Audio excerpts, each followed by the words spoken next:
The Cold War wasn't just a battle of armies and nuclear arsenals. It was a battle of minds.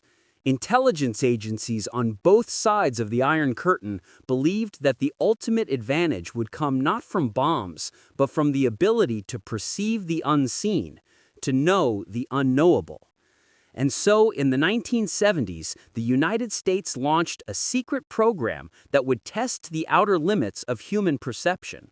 The CIA called it Project Stargate, a series of experiments in psychic phenomena, remote viewing, and the potential for mind-to-mind espionage.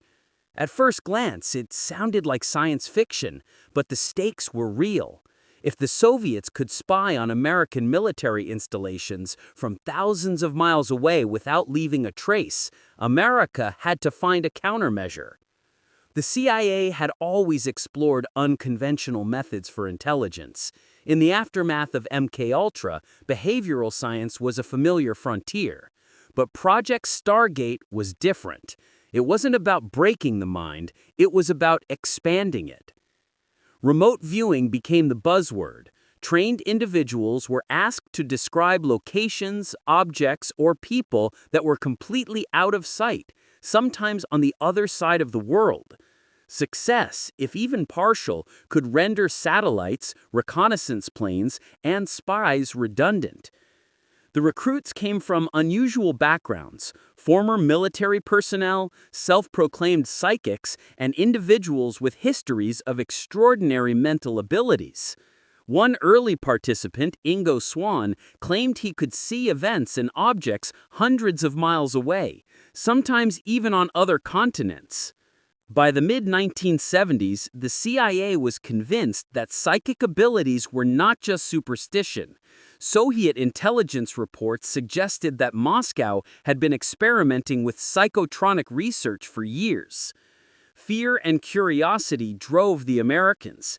They had to know, were these abilities real? And if so, could they be weaponized for intelligence gathering?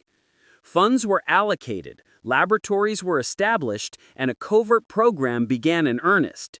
At first, the experiments were small-scale. Subjects were tested in isolated rooms with targets randomly selected. But as promising results trickled in, the program expanded. Early remote viewing experiments were as simple as they were mysterious. Subjects were asked to describe the layout of a distant building, the contents of a sealed envelope, or the movements of military equipment in remote locations. Sometimes the results were astonishing. Descriptions were accurate to the point of detail: coordinates of radar installations, types of vehicles, even the color of curtains in an officer's office. Skeptics dismissed it as coincidence or clever guesswork. Proponents argued that the data could not be explained by ordinary means. The CIA kept meticulous records. Every success was documented, every miss analyzed, every participant tested repeatedly. It was a blend of hard science and something closer to art, an attempt to measure the unmeasurable. As the years went on, Project Stargate evolved. It incorporated psychological profiling, controlled environments, and experimental techniques borrowed from MKUltra. Some sessions involved sensory deprivation. Others used isolation and extended focus exercises to enhance psychic output. The program spread across multiple facilities, including SRI International, a private research institute in California. Ingo Swann, Pat Price, and other remote viewers became central figures in a narrative that blurred science, espionage, and outright mysticism. The CIA was not just funding research, it was attempting to create a repeatable, reliable method of psychic spying that could rival any technological advantage. By the early 1980s, Project Stargate was at its peak. The CIA had invested millions, tested dozens of participants, and gathered hundreds of documented remote viewing sessions. But questions remained. How much of this was real intelligence, and how much was wishful thinking? The heart of Project Stargate was its experimental methodology. Remote viewers were trained to focus their minds on specific targets, sometimes thousands of miles away, without any physical access. The CIA believed that the human mind, when properly trained, could transcend the limits of the senses. Training often began with simple tasks. Participants would be asked to describe objects hidden in envelopes or sealed boxes. Successes were meticulously recorded, failures were analyzed, and every detail was scrutinized for patterns that might indicate genuine psychic perception. Ingo Swann emerged as one of the most prominent remote viewers. His sessions at SRI International were meticulously documented, often showing surprising accuracy. He would sketch layouts of military installations or describe equipment in precise detail, astonishing researchers who had initially been skeptical. Pat Price, another key figure, produced some of the most striking results. In one session, he described a Soviet installation with details that matched satellite photographs taken later. For the CIA, these successes were more than curiosity. They were proof that remote viewing could be an intelligence tool. The experiments combined psychic training with rigorous psychological protocols. Participants were monitored, tested repeatedly, and sometimes placed in isolation chambers to reduce sensory interference.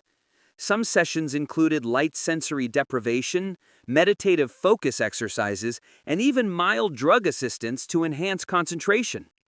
Results varied. Some viewers performed consistently, others sporadically. The CIA noted that environmental factors, stress levels, and the viewer's emotional state could dramatically affect outcomes. Even skeptics acknowledged that the phenomena could not be entirely explained by chance.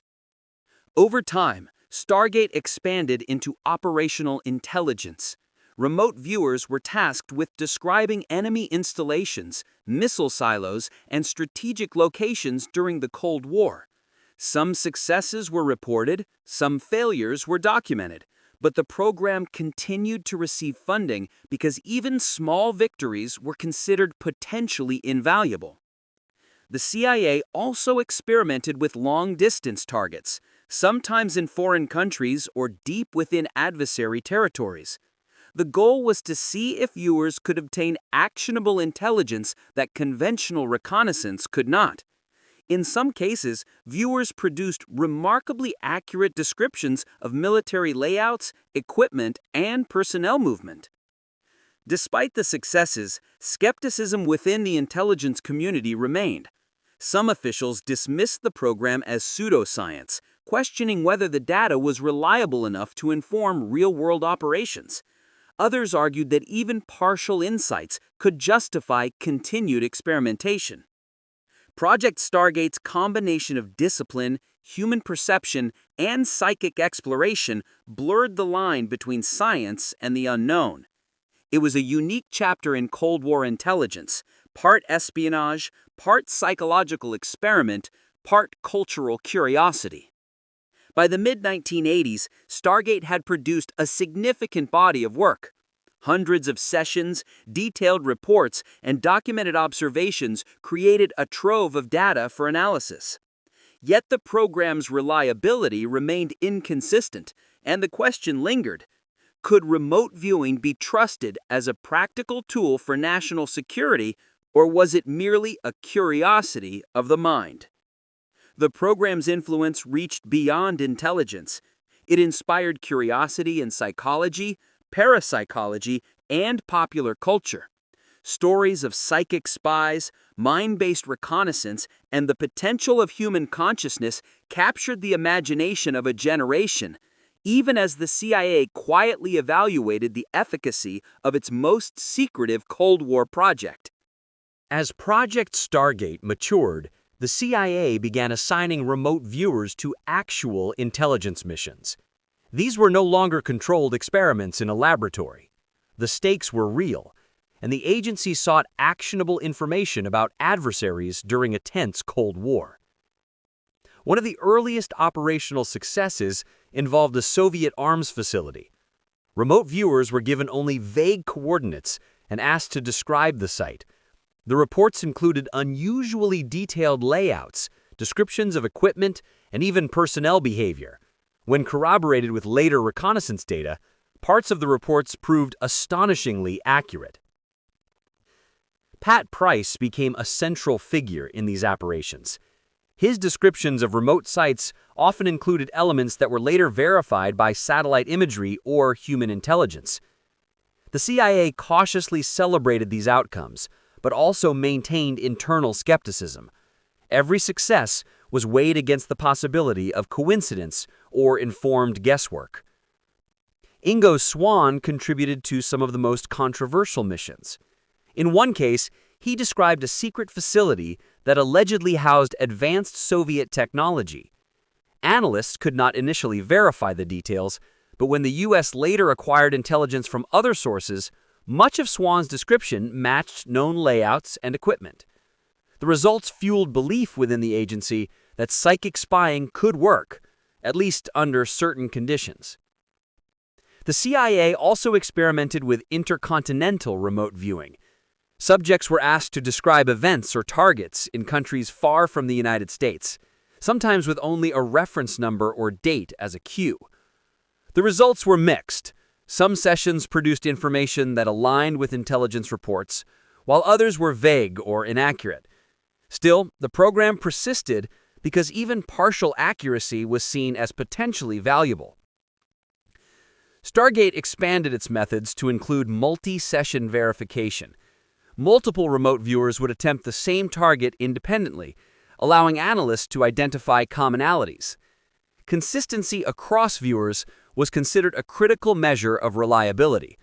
Over time, the CIA developed protocols for scoring, validating, and cross-checking psychic intelligence. Despite these procedures, the program faced internal criticism.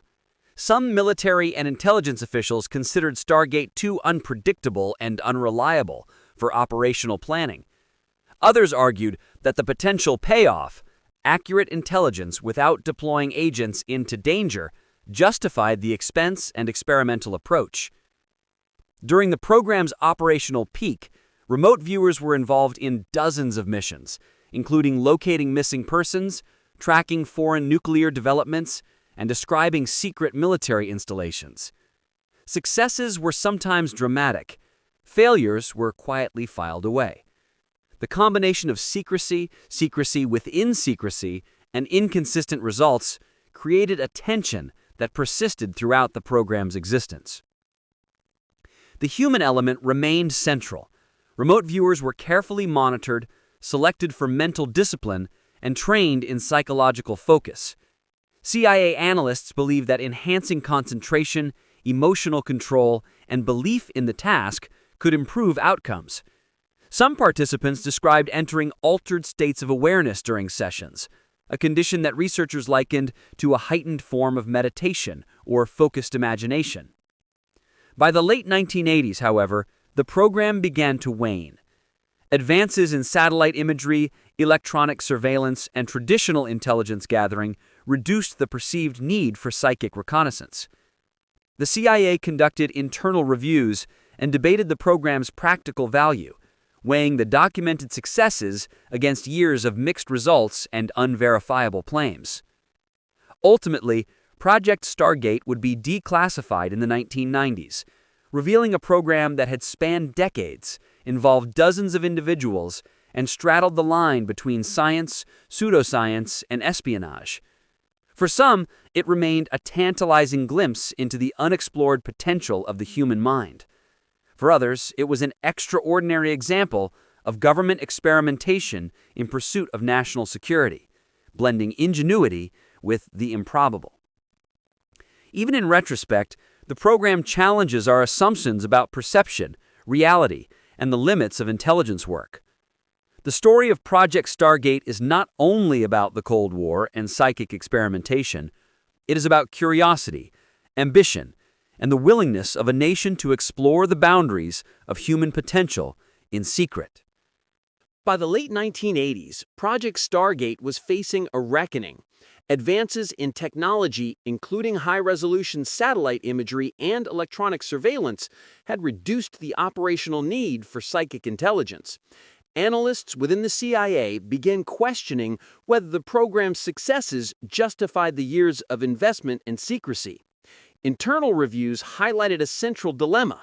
While some remote viewing sessions had produced surprisingly accurate information, others had failed entirely or offered vague, unverifiable details.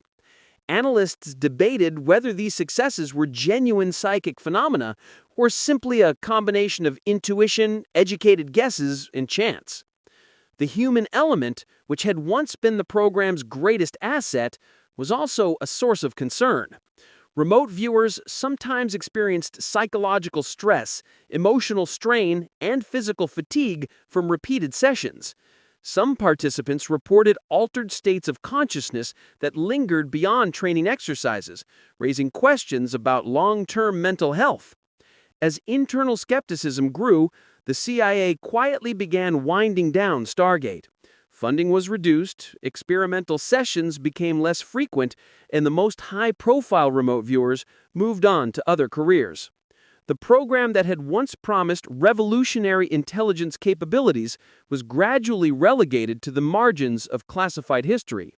By 1995, the declassification of Project Stargate revealed a program that had spanned more than 20 decades. Thousands of sessions, reports, and analyses became available to the public, offering a window into one of the CIA's most unconventional intelligence initiatives. Researchers, journalists, and skeptics pored over the records, trying to separate verifiable information from anecdotal claims. The exposure also sparked renewed debate. Some argued that Stargate demonstrated the untapped potential of the human mind, evidence that consciousness could extend beyond conventional perception. Others dismissed it as a curious historical footnote, an example of Cold War paranoia driving the government to explore fringe science. Ethical questions emerged alongside these debates. Remote viewers had been asked to perform extraordinary mental feats under pressure, often with little understanding of the scientific validity of their tasks. The CIA had conducted years of experiments on human participants, blending psychology, suggestion, and rigorous monitoring, a method reminiscent of earlier programs like MK Ultra, though without the same overt cruelty. Project Stargate's legacy is complicated. It sits at the intersection of science, espionage, and human ambition. It reminds us that during times of fear and uncertainty, governments may pursue unconventional methods to gain an edge, sometimes testing the limits of ethics, sometimes pushing the boundaries of belief. Even today, the story of Project Stargate continues to capture imaginations. Books, documentaries, and conspiracy theories explore the possibility that psychic phenomena can be harnessed, that the human mind is capable of perceiving the unseen. The program may have ended decades ago, but the questions it raised remain. What is the true potential of human perception? How far should a nation go in pursuit of intelligence? And ultimately, what do we risk when curiosity, fear, and ambition intersect in secret? Project Stargate may have been officially declassified, but its mysteries linger. The successes, the failures, the human stories, they all serve as reminders that even the most extraordinary government programs are ultimately human endeavors, shaped by ambition, belief, and the desire to see beyond what is visible. Even after its closure, Project Stargate left a lasting imprint on culture and popular imagination. Stories of psychic spies, mind-based intelligence, and unexplained successes captured the attention of writers, filmmakers, and conspiracy theorists alike. The idea that the human mind could perceive events across vast distances resonated with a public fascinated by the unknown.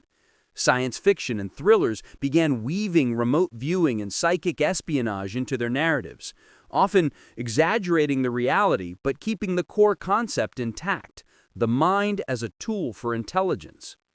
Conspiracy theories flourished, Some claim that Stargate had continued in secret, evolving into modern programs that influence global events or monitor populations without their knowledge. Others suggested that remote viewing sessions had uncovered information so sensitive that it remained classified even after declassification. The fascination with Project Stargate also reflected deeper questions about human potential. Could the mind really transcend physical limitations? Were psychic phenomena an untapped resource for understanding the world? For some, Stargate was proof that consciousness itself was an unexplored frontier, a space where science and mystery collided. The CIA itself acknowledged the program's mixed results. While some remote viewing sessions produced actionable intelligence, the overall reliability was inconsistent. Yet the mere existence of verified successes, even if sporadic, sparked enduring curiosity and debate. Beyond intelligence and speculation, the program influenced psychology, parapsychology, and experimental research. Some academics used Stargate as a case study in human perception, while others explored its implications for cognitive science and consciousness studies. Even critics acknowledged that the program's documentation offered a unique glimpse into how humans respond to highly controlled mental exercises. Media coverage further cemented Stargate's place in cultural history.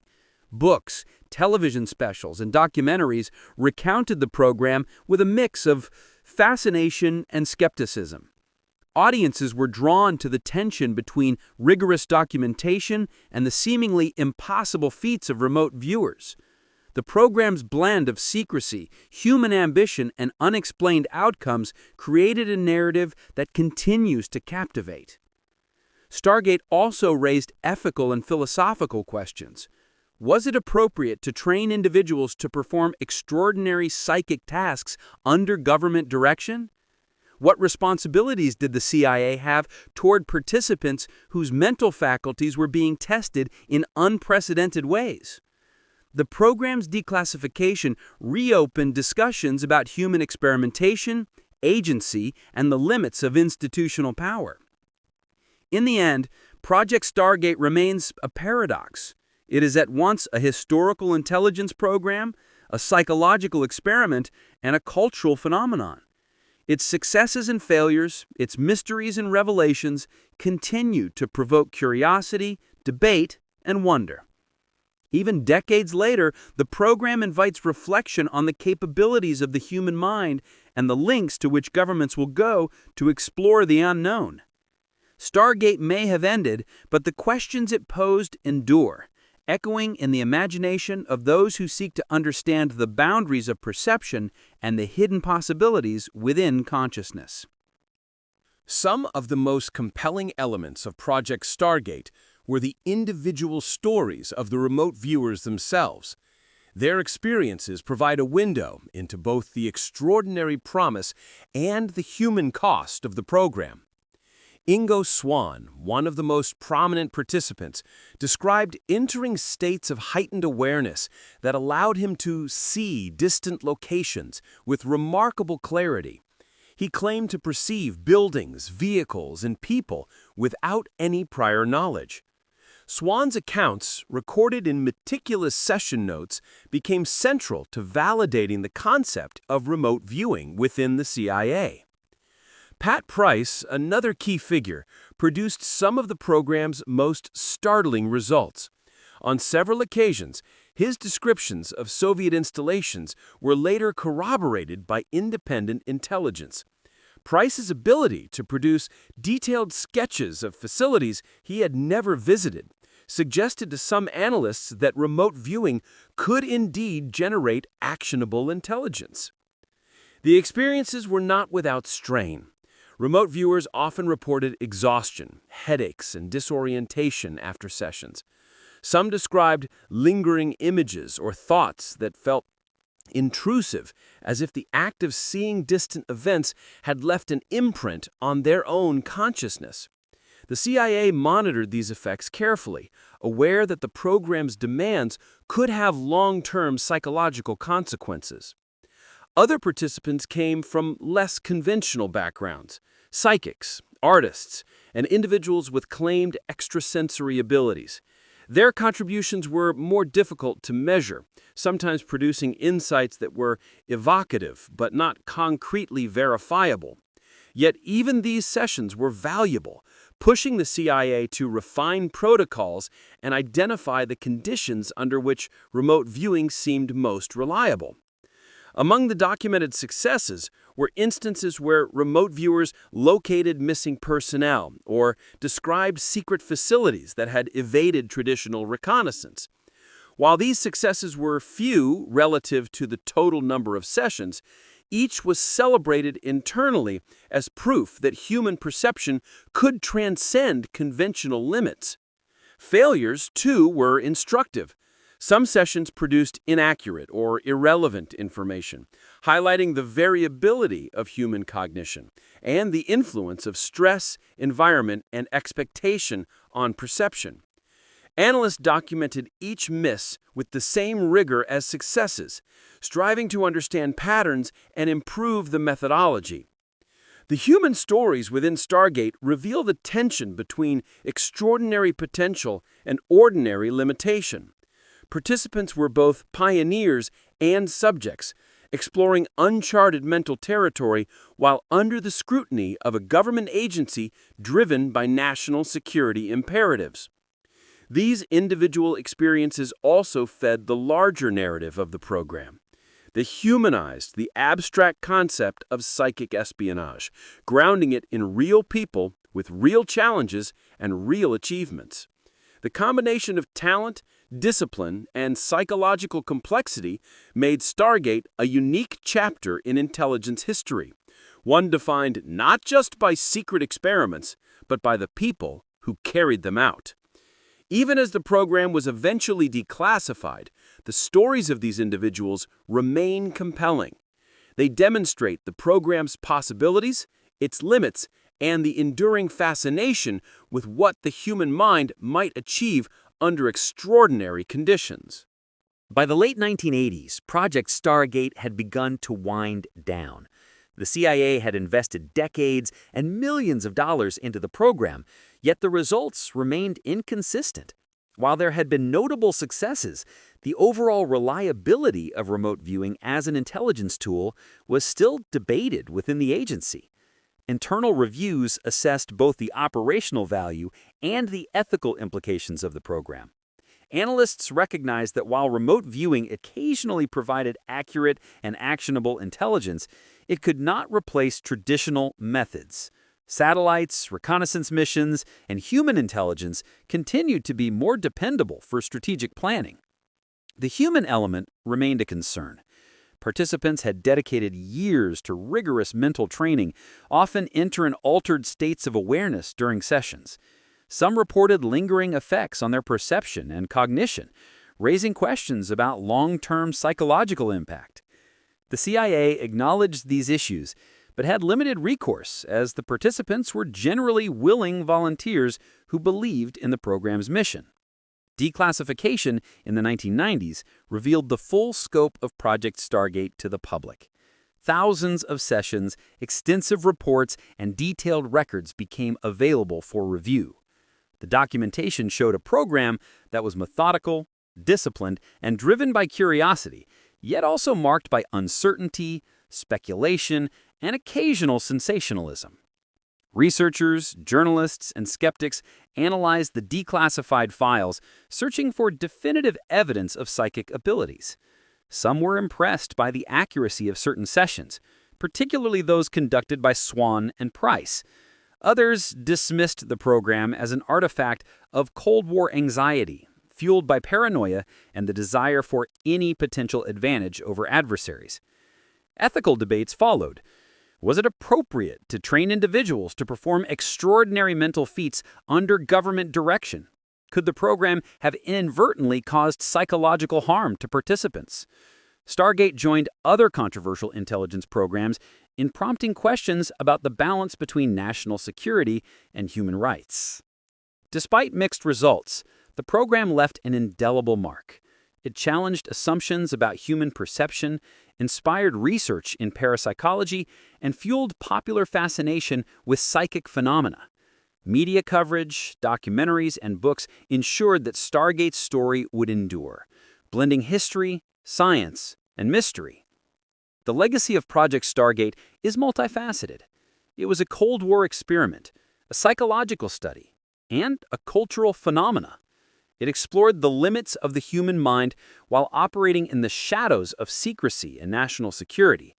Its successes, failures, and unanswered questions continue to intrigue scholars, conspiracy theorists, and curious minds around the world. Even decades after its closure, the program sparks debate about the potential of human consciousness, the ethics of experimentation, and the lengths a government will go to secure advantage in times of fear and uncertainty.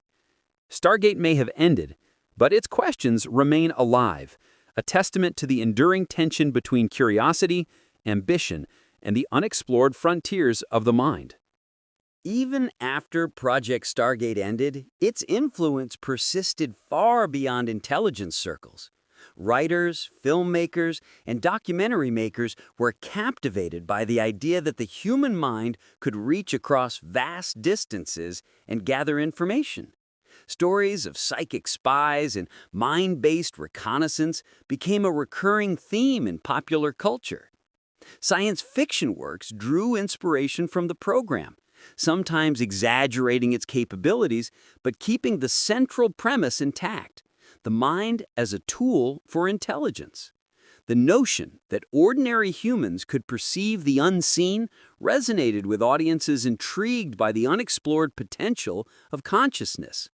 Conspiracy theorists embraced Stargate as a cornerstone of a larger narrative about government experimentation. Some suggested that the program had continued in secret, evolving into new operations designed to manipulate or monitor populations without public knowledge. Others claimed that the CIA had uncovered information so sensitive that it remained classified even after the program's declassification. The program also fueled academic curiosity. Researchers in psychology and parapsychology examined the declassified records, debating the validity of remote viewing and its implications for understanding human perception. Even skeptics acknowledged that the program offered a rare window into how disciplined mental focus might produce unexpected insights, whether through unexplained phenomena or enhanced intuition. Media coverage amplified Stargate's cultural resonance. Documentaries, books, and news features highlighted both the successes and the failures, the science and the speculation. Audiences were fascinated by the tension between rigorous CIA documentation and the extraordinary claims of remote viewers. The story of the program became as much about the human mind as it was about intelligence gathering. Ethical questions continued to circulate. Did the government push participants too far in pursuit of extraordinary results? Could the program have lasting effects on those who engaged in prolonged mental exercises designed to extend perception? Stargate joined a lineage of Cold War-era programs that forced the public to reconsider the balance between national security, human experimentation, and individual rights. Even today, the fascination with Stargate endures. It is referenced in discussions about consciousness, psychic research, and unconventional intelligence methods. It serves as a reminder that exploration of the mind, when combined with ambition and secrecy, can produce results that are simultaneously extraordinary and controversial. Project Stargate's cultural impact underscores a broader truth. Extraordinary claims, when pursued by governments and documented meticulously, can captivate the imagination for decades. It's a story that blends human ambition, mystery, and the desire to transcend known limits. A story that continues to provoke curiosity, debate, and wonder. The program may have ended decades ago, but its questions remain alive. What are the true limits of human perception? How far should a nation go to harness the potential of the mind? And what can we learn from the successes, failures, and enduring mysteries of a program that dared to explore the unseen? In the end, Project Stargate is more than a chapter of Cold War history. It is a testament to human curiosity, to the drive to push beyond the ordinary, and to the enduring fascination with the capabilities of the mind when guided by ambition, secrecy, and the unknown. If you enjoyed today's video, we thank you very much. Please like and subscribe to Rare Breed Chronicles. And let's dive into another story that defies the ordinary.